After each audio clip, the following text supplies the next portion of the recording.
Pakistan's a huge problem, and I think it's going to get bigger and bigger. Just see the news this morning, scores of people blown up in a mosque in Rawalpindi, a mosque frequented by retired Pakistani army officers.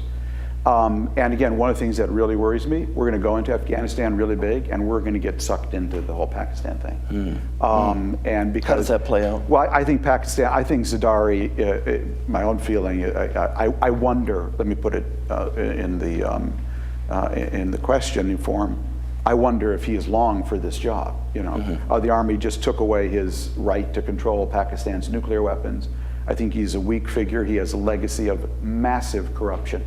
I think you have a very fragile government there. And if you listen to Obama's, I'm actually tell you what my Sunday column is, because my Sunday column is, okay, I was against this, I've already made that point, but the president has made a decision, the train has left the station, what I think is irrelevant.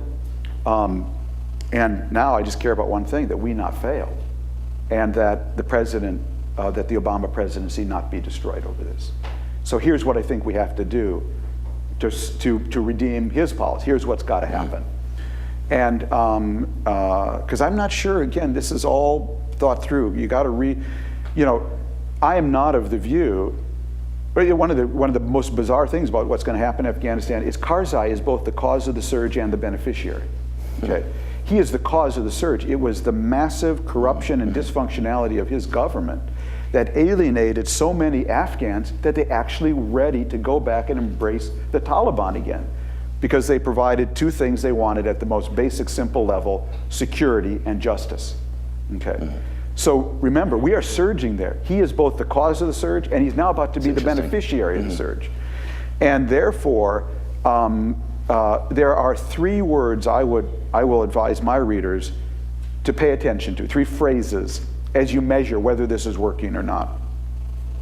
And I actually begin the column with a long interview with Kennedy and Walter Cronkite in 1963, where Kennedy says there's only one thing that matters in Vietnam, and that's the local government.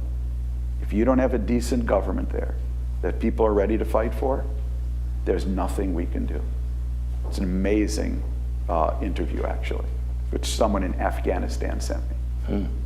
So I wasn't rummaging around in JFK interviews in '63. So there's three words you have to, I think, pay attention to. The first is decent, the second is ownership, and the third is self-sustaining. If we do not collaborate with the Afghans, with Karzai now, to produce a decent government that Afghans will feel ownership of, whatever we produce there will not be self-sustaining, and therefore we will never get out. Okay? So pay attention. We can go in there, we can create all kinds of order that can be very illusory. I saw that when the Marines came to Lebanon. Okay? The question is, what are you creating that is self-sustaining? And that's why this whole discussion about, he said we're leaving in July 2011, McCain's all, it's not about when we leave, friends, it's how we start. Okay? 2011 is going to be a chimera if we don't start the right way. So remember, the insurgency there was triggered by the massive corruption and dysfunctionality of the Karzai government. And therefore, if we don't build a decent government that Afghans want to take ownership of, that they are ready to fight for and take pride in, how do you build an army? And again, I go nuts when I hear we got to train 130,000. Excuse me, who's training the Taliban? They seem to be doing fine. In fact, they've been fighting to a standstill, the biggest army in the world.